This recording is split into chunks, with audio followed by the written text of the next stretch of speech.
naman ito simpleng political attack, eh, itong ginagawa nila. Meron pang mas malalim na epekto nito, guys, 'no. Unang-una, yung mas malalim na epekto dito mga kaibigan 'no, kapag nasanay na kasi yung public, kapag nasanay na yung mga tao sa mga scripted testimonies, template affidavits, press conference na walang ebidensya, unti-unti nawawala na yung sheer line sa yung pagitan ng katotohanan at ng propaganda. Minsan mga kaibigan, yung mga tao hindi na nila alam i-distinguish ano yung propaganda at ano yung hindi. At yung tunay dito na pinsala, itong nasasangkot 'no, ang pangalan ng mga military sa mga pekeng narrative. Guys, yung pangalan ng mga Marines, yung mga Marino, tingnan niyo ha, dati dati 'pag sinabi mong Marines, ay, oh, salute, mga Marines 'yan, saludo. Ngayon 'pag sinabi mong Marines, ay, mga Marites. 'Pag sinabi mong Marines ngayon, ay, ano 'yan sila, nadadaan sa ganito, sa pera, ay, wala ng mga prinsipyo. Kaya alam niyo yung mga totoong mga Marines, magalit kayo. Magalit kayo sa 18 na 'to. Magalit kayo sa kanila kasi sinisira nila ang inyong pangalan, sa totoo lang. Itong 18 na ito, sinisira nila ang pangalan niyo. Yung maganda niyong pangalan as mga Marino, as Marines, na iningatan niyo ng napakahabang panahon, ito sinira nila sa isang iglap lang. Ibig sabihin 'pag Marines pala, walang prinsipyo, 'pag Marines pala nakukuha sa pera, 'pag Marines pala sumusunod lang sa order, kahit na mali yung order, kahit na katiwalian. 'Pag Marines pala, ibig sabihin kapag Marino pala, duwag. Kasi tingnan niyo, Orly Gutesa, nagtatago. Bakit daw nagtatago? Anong sabi? Kasi daw natatakot daw dahil daw pinagbabantaan, may banta daw sa buhay. Eh, ganyan ba ang Marines? Ganyan ba kaduwag ang Marines? Ang alam ko kasi sa mga Marino, lumalaban yan at hindi yan duwag. Yung 18 Marines na sinasabi nila, 16 lang ang pumunta. Oh, nasaan? Nangaduwag, naduwag na. At yung 'pag nagpulasan sila sa NBI, ayaw nila ng imbestigahan sila na isa-isa kahit may kasama silang lawyer. Nag-alisan sila, nagsitakbuhan. O 'di ba kaduwagan 'yan? Na hindi mo kayang panindigan yung mga statement mo, kaduwagan 'yan. So meaning to say, sinira ng itong mga 18 na 'to, sinira nila ang pangalan ng mga Marino, ng mga Marines. Kaya kung ikaw, kung Marines ka, kung ikaw nanonood, ikaw ay Marino, maggalit ka sa kanila. Dahil sinisira ng 18 Marines na 'to, Marines daw, sinisira nila ang pangalan ng mga Marines. Oh, 'di ba? Totoo yung sinasabi ko, 'di ba? Oo. Eh, kung ako Marines, magagalit talaga ako, baka magsampa ako ng kaso. Aba, sinisira niyo yung pangalan nating mga Marino. Oo, magsasampa pa talaga ako ng kaso. Kasi ngayon 'pag sinabi mong, "Ay Marines," ay, wala palang mga prinsipyo 'yan. Ay ganyan lang pala 'yan, oh, pera-pera lang pala. Ay, nagpapagamit pala 'yan sa mga political propaganda. Oh, ganyan 'yun mga kaibigan. Ang 'Yan ang ano diyan, ang, tunay na pinsala. Yung mga Marino, yung mga Marines, nasisira ang inyong mga pangalan, 'no? So, pangalawa, nasasayang din ang oras ng mga imbestigador sa mga gawa-gawang kuwento. Biruin mo, mag-iimbestiga ka, seryoso ka, pagkatapos kamukat-mukat mo, gawa-gawa lang pala yung mga kuwento. Kamukat-mukat mo kapag na-booking na sila, hindi na sila magpapa magpapaimbestiga at magtatago na lang kasi na-booking na. Sayang yung oras mo, 'di ba? Kaya nga medyo nagalit din, medyo nainis din si NBI Director Matibag kasi sayang yung oras nila, eh. Oh, sabi ni NBI Director Matibag naghanda pa daw sila ng kape, ng pang-lunch, naghanda pa daw sila ng pagkain. Eh, hindi naman daw sila expected na maghanda ng pagkain, hindi naman required na ipaghanda nila ng pagkain, pero pinaghanda nila kasi alam daw nila na matagal yung mga gano'ng klaseng imbestigasyon. Oh, nag-effort ang NBI, nasayang ang effort ng NBI, nasayang ang laway, nasayang ang pera ng gobyerno na ipinaghanda sa 18 Marines na 'yan. Kasi nagsinungaling lang pala. Tapos kamukat-mukat mo hindi na magpapakita kasi buko na. Oh, 'di ba? So, sayang, nasasayang yung resources ng pamahalaan, nasasayang ang laway, nasasayang ang oras na dapat marami pang maiimbestigahan ang NBI pero wala na kasi nakuha na yung oras nila ng 18 Marines na mga nagsisinungaling, 'di ba? So ano pa, nasisira ang tiwala ng publiko sa tunay na whistleblower. Yan yun mga kaibigan. At ito ginagawang propaganda tool ang seryosong aligasyon ng korapsyon. Parang parang nagiging simple na lang 'no na, uy, kapag meron kang, 'pag galit ka sa isang tao, ay naku, kapag, gusto mong sirain yung pulitiko na 'yan, o sige gawa tayo ng propaganda, akusahan natin. Oh, so magiging normal na yun mga kaibigan, magiging normal na na kung gusto mong sirain yung isang pulitiko, gagawa ka ng propaganda. Haharap ka sa press, sasabihin mo na ganito o ganyan ang nangyari pagkatapos haharap ka sa NBI pagkatapos kamukat-mukat mo, nagsisinungaling. Sayang, 'di ba? So 'yan mga kaibigan 'no, ito ay bahagi ng mas malaking narrative, yung war sa politika. Guys 'no, 'yan 'yun. So isang laban sa pagitan ng katotohanan versus scripted narrative. Ebidensya versus optics, due process versus propaganda. At yung malinaw dito mga kaibigan, ito ay isang coordinated propaganda para isisi sa kasalukuyang administrasyon ang mga anomalya na tunay na naganap sa panahon ni Rodrigo Duterte. At napaka-unfair nito para sa mga Pilipino dahil imbis na malaman ng mga Pilipino ang tunay na nangyari, aba, yung ibang mga Pilipino nabi-brainwash, naniniwala pa sa mga fake news, naniniwala sa mga akusasyon at yung mga tunay na na talagang mga salarin, sila pa yung nag-aakusa, sila pa yung maingay sa social media at sila pa yung gusto na magpaimbestiga, 'di ba? So, ang kawawa dito mga kaibigan, ang sambayan ng Pilipino, pinaglalaruan yung ating mga kaisipan, yung ating mga puso, yung ating mga damdamin, pinaglalaruan tayo ng mga ito. Dahil sa kanilang political maneuvering at political propaganda para sirain ang Pangulo, ang administrasyon at para iluklok si Sara Duterte na isang tanga at bobo na Vice Presidente na walang alam, itok-itok, hindi makapag-English ng tama at ng straight, walang alam, 'di ba? Kaya mga kaibigan 'no, gamitin po ninyo ang inyong utak. Use your critical thinking, use your coconut brain.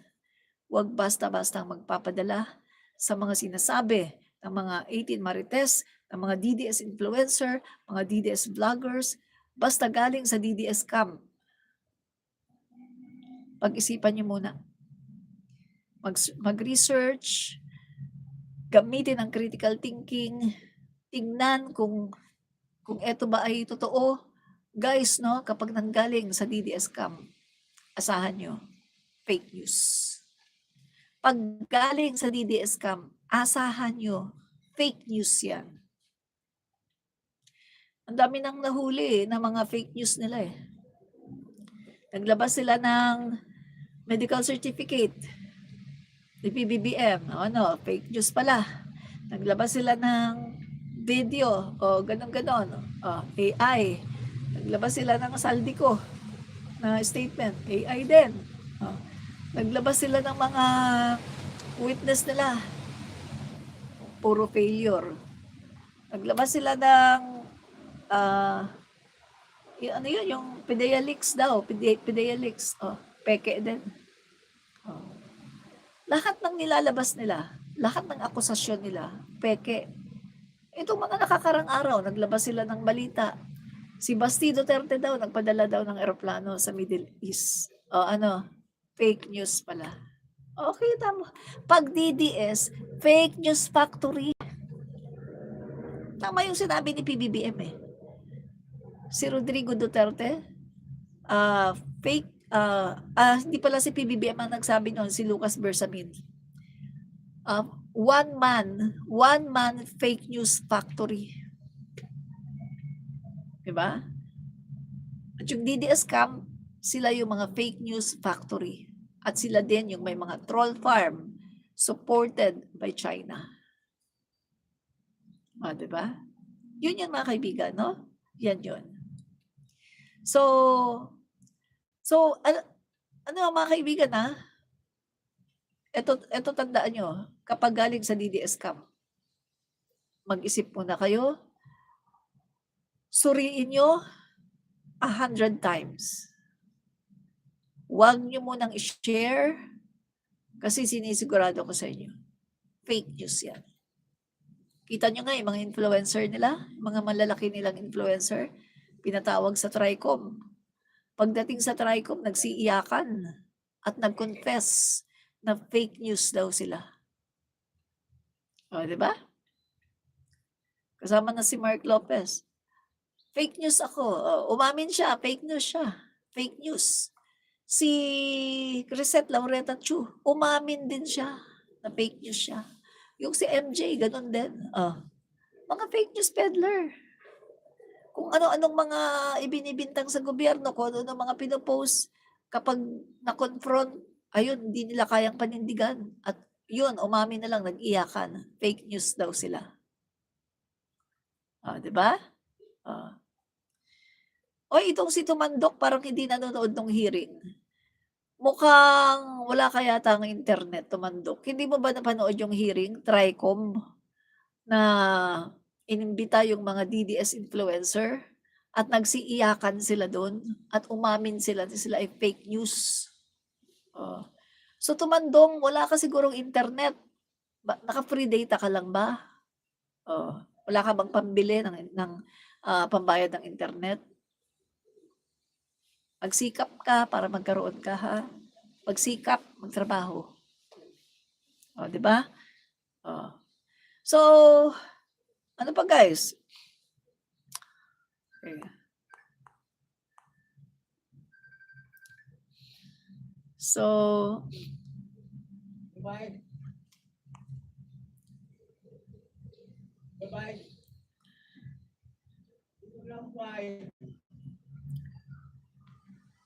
Okay.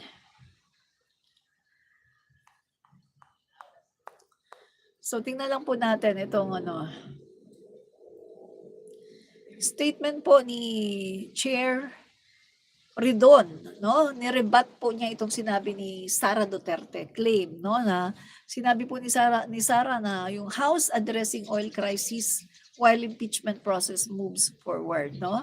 Chair Ridon rebats VP Sara claim, says House addressing oil crisis while impeachment process moves forward. The House of Representatives is addressing the oil price crisis while processing the impeachment complaint against Vice President Sara Duterte at the same time. House Committee on Public Account Chair Terry Ridon on Bicol Saro Party List said Saturday. Ridon issued a clarification in response to claims from the Vice President that Congress has been preoccupied with her impeachment instead of responding to rising fuel costs. Ayan yung problema kay Sara Duterte, guys, no?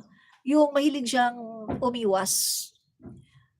Alam mo sa totoo lang, no, dapat nga guys, no, sagutin niya to kasi nagdeklara na siya na maging Pangulo ng Pilipinas Dapat sagutin niya to para luminis yung kanyang pangalan na napakabaho, mas mabaho pa sa burak ng imburnal, may mga tae, di ba? So dapat talaga, guys, ayusin niya to. Pero ang ginagawa ni Sara Duterte, iwas-iwas, umiiwas, no? Kasi nga guilty. Alam niya na may kasalanan siya, no? So sabi po dito ni Terry Ridon, very important po na maglinaw doon sa remarks ni Vice President Sara Duterte. Na una, imbes na dapat yung krisis sa langis, yung pong impeachment ng pangalawang pangulo ang inaatupag ng Kongreso at ng pamahalaan. Katulad po ng binanggit ko kanina, hindi po totoo yan. Sabi ni Ridon. Ridon made a statement during the Saturday Media Forum at Dapo Restaurant in Quezon City, no? So, House Committee on Justice, which earlier found the two remaining impeachment complaints against Sara Duterte sufficient in form and substance. Mga kaibigan, wala pang giyera, nandiyan na yung impeachment. Hindi pa pumuputok yung unang bomba, nandiyan na yung impeachment. Hindi naman po pwede na ititigil mo yung impeachment na yan dahil lang sa pag-aasikaso mo sa problema ng oil price crisis. Pwede naman niyang pagsabayin. Lalong-lalo na, mga kaibigan, alam naman natin na itong si Sara Duterte ay very clear ang kasalanan sa taong bayan. At ang taong bayan ay very eager na at galit na dito kay Sara Duterte at gustong-gusto na ng taong bayan na siya ay ma-impeach. At talagang atat na ang taong bayan at galit na galit sa nangyari nung nakaraang taon na pina-archive ang impeachment. Alam niyo mga kaibigan, kapag hindi yan inaksyonan ng Congress, yung Congress ang yung Congress ang talagang aatakihin ng taong bayan kapag hindi nila yan inaksyonan. Kasi galit na ang taong bayan na parang mga leon. Anytime, talagang sasakmalin yung mga kongresista na yan kapag hindi nila inaksyonan yung impeachment ni Sara Duterte. Ganyan kagalit ngayon ang tao. Dahil iisa lang ang gusto ng tao, impeach Sara Duterte. Iisa lang ang gusto ng mga tao, impeach Sara Duterte. Yan ang katotohanan.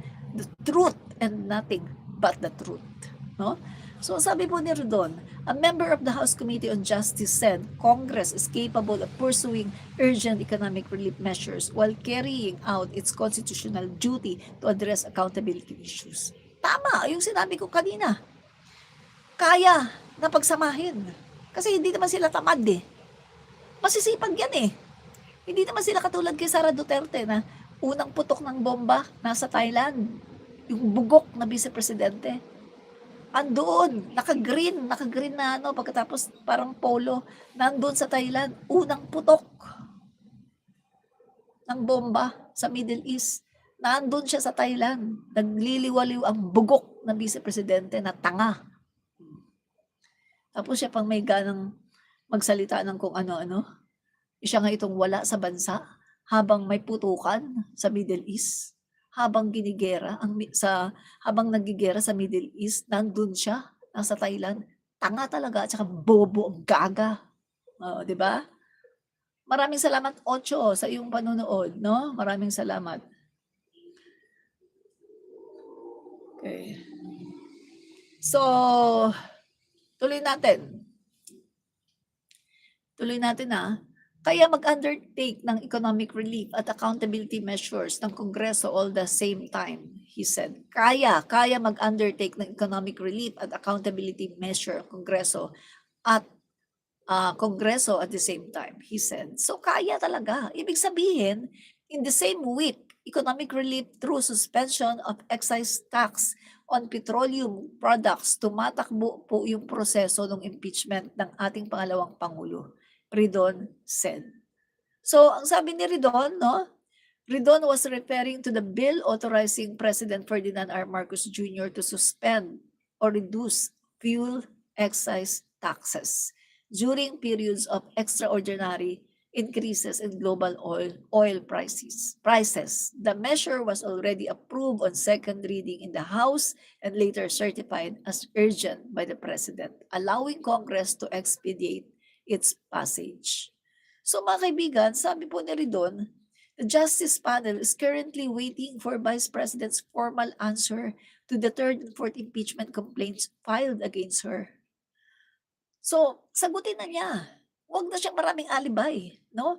Kanyang sagutin to bonggang-bongga. Akala ko ba gusto niya ng bloodbath? Bakit parang ang gusto niya ay bubble bath? Diba? Sagutin niya Kung wala siyang kasalanan, sagutin niya. Bakit ba, ano bang ikinatatakot niya, ba't ayaw niya sagutin? Dahil alam niya na siya ay may kasalanan? Oo, bugok talagang gaga, 'no? So, at the moment inaantay sa House Committee on Justice yun pong answer ng pangalawang pangulo, sabi ni Ridon. So, I think she has until this weekend and until Monday to submit her answer to the House Committee on Justice. So, malamang ang answer niyan puro na naman ano, pag-atake sa Kongreso. Imbis na sagutin yung mga tinatanong sa kanya patungkol sa confidential funds, kung paano, kung bakit, sino yan, sino 'tong Mary Grace Piatos, ang gagawin niyan, aatakihin niyan ang Kongreso. Ganyan yan sumagot, mga kaibigan, kasi wala kasi siyang data, wala siyang facts na masasabi kasi alam niya na puro, katarantaduhan ang ginawa niya nung nasa DepEd siya at vice presidente siya. Alam kasi niya na talagang may kasalanan siya, 'di ba? So ito pa mga kaibigan 'no, Cherry Don rejects VP Sara's fishing expedition claim 'no. Kasi mga kaibigan, meron naman talagang substance 'no. Yung impeachment against her, yung 3 and 4 ay sufficient in substance. Hindi na kailangang mag-fishing expedition dahil meron talagang substance 'no. So, yan po ang sinasabi ni, Ridon 'no. Hindi rin po ito totoo kasi sa fishing expedition presuppose an absolute absence of documentation before proceedings with any impeachment. Ridon said during the Saturday media forum at Dapo Restaurant in Quezon City. So hindi po totoo na fishing expedition kasi 'pag sinabi mong fishing expedition, totally walang ebidensya. Totally wala.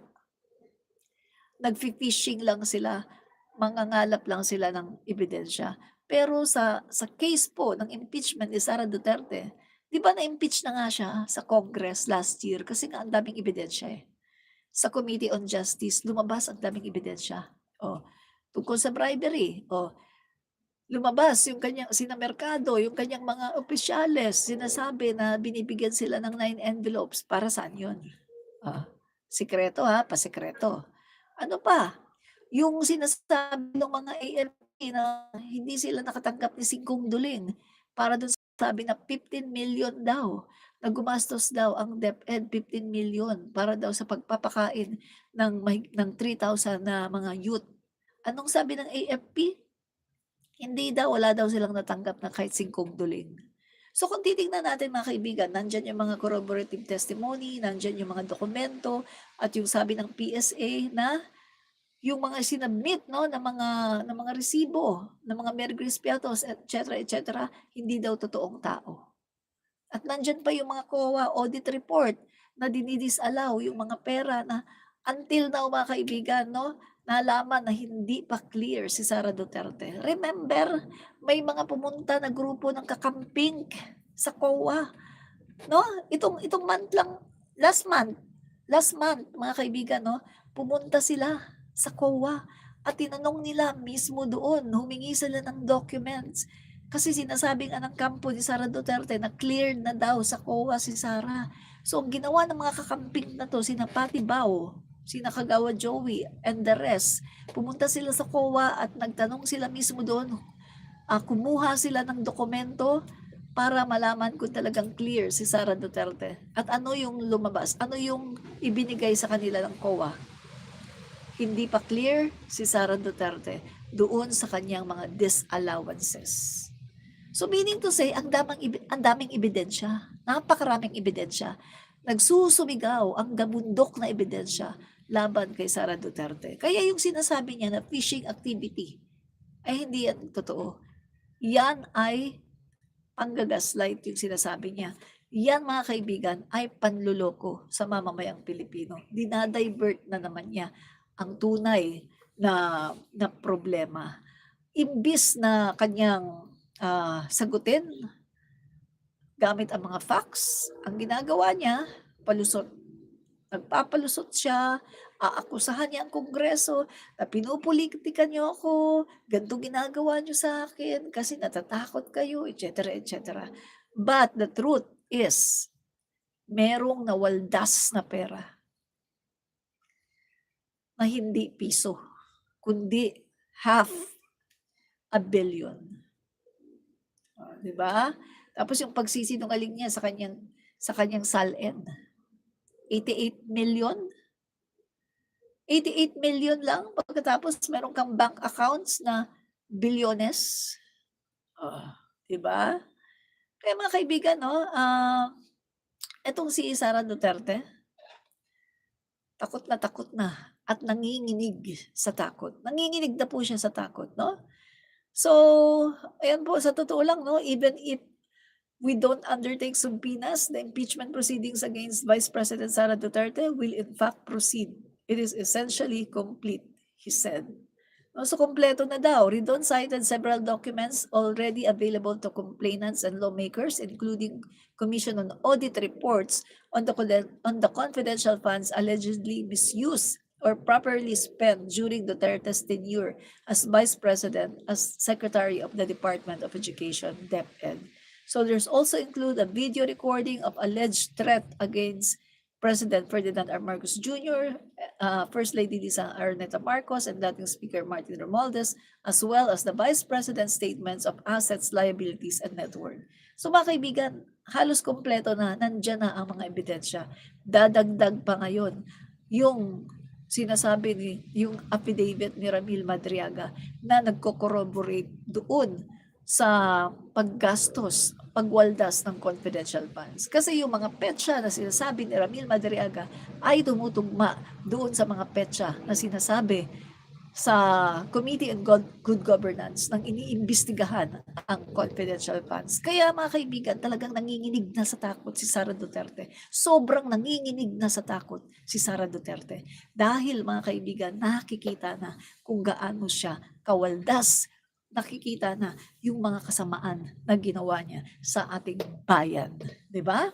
Tapos, yung sabi niya, hindi daw niya kilala si Ramil Madriaga.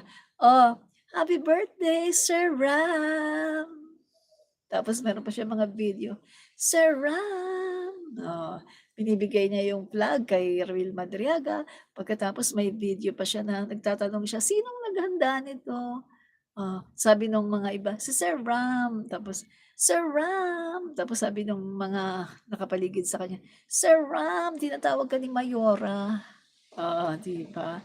Sinungaling, hindi daw niya kilala si Ramil Madriaga. Ayan na lumabas Tapos eto, lumabas na yung mga screenshot na nagpapatunay na itong si Sara Duterte, Nolasco, ay merong mga ugnayan, merong mga exchange ng mga messages. At lalo pang manginginig sa takot si Sara Duterte kapag yung 3 mobile phone ni Ramil Madriaga ay nabusisi na. Mga kaibigan, nandun daw lahat.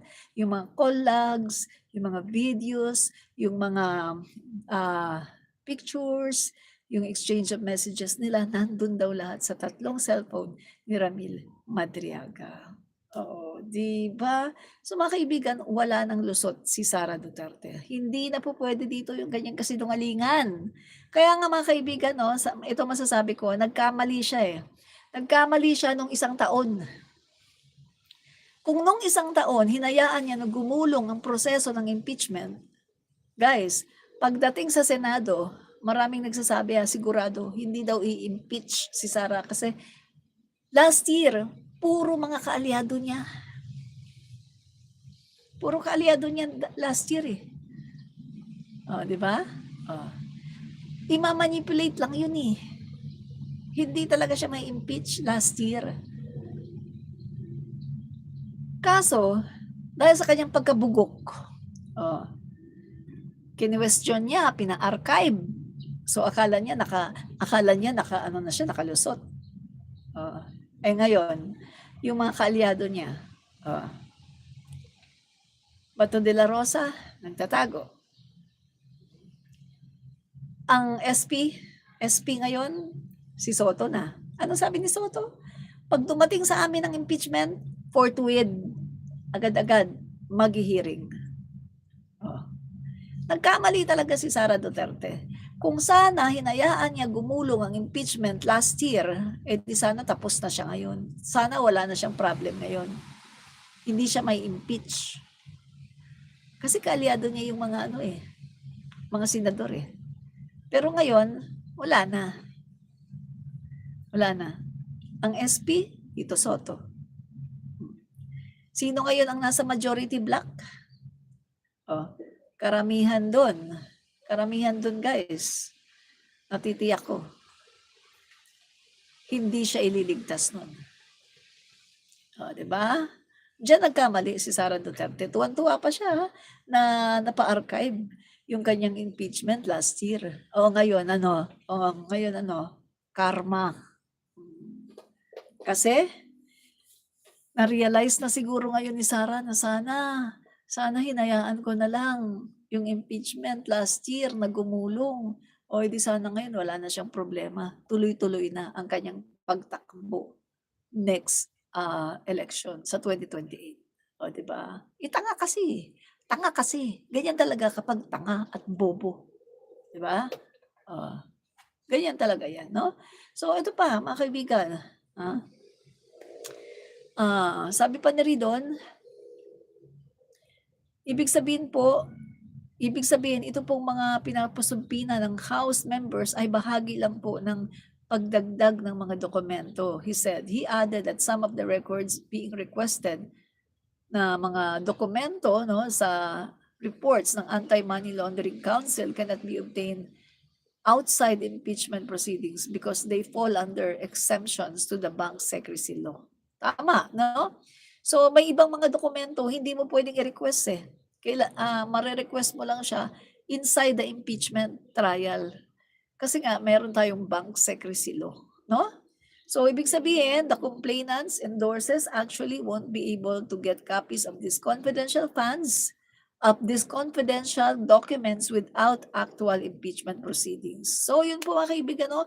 Pwede mo lang siyang makuha, ma-request, ibibigay ng AMLAC kapag meron ng impeachment proceedings, no? So ibig sabihin mga kaibigan, buo na po ang mga ebidensya sa impeachment ni Sara Duterte. So yung mga nire-request na dokumento ay supplemental evidence na lang. Buo na po, kompleto na, andyan ang mga ebidensya, nandiyan ang lahat ng mga testimony, nandiyan na lahat ang mga kailangan, no? So supplemental evidence na lang yung hinihingi ng dokumento, no, sa AMLAC. Yun po yun, guys, no? So, yan mga kaibigan, no? So, maraming pong salamat, no, sa mga nanood po. Maraming pong salamat, no? Mamaya po mga kaibigan, magla-live po muli tayo, no? Mamaya pong gabi. Maraming pong salamat, guys, sa mga nanood at sa mga DDS. Paki-double tap para kayo'y makapag-like at paki-share na rin po mga kaibigan. Double tap to like at paki-share na rin para naman magkasilbi kayo mga DDS. Nood kayo ng nood dito sa page ko. Hindi naman kayo nagla-like mga DDS at hindi naman kayo nag-share. Wala naman kayo mga kakwenta-kwenta o mga DDS dyan. Double tap to like. At salamat din sa mga BBM supporters, BBM loyalists, no? Maraming po salamat sa mga kakamping, sa mga dilaw. Maraming pong salamat. Bye-bye! Thank you po and God bless!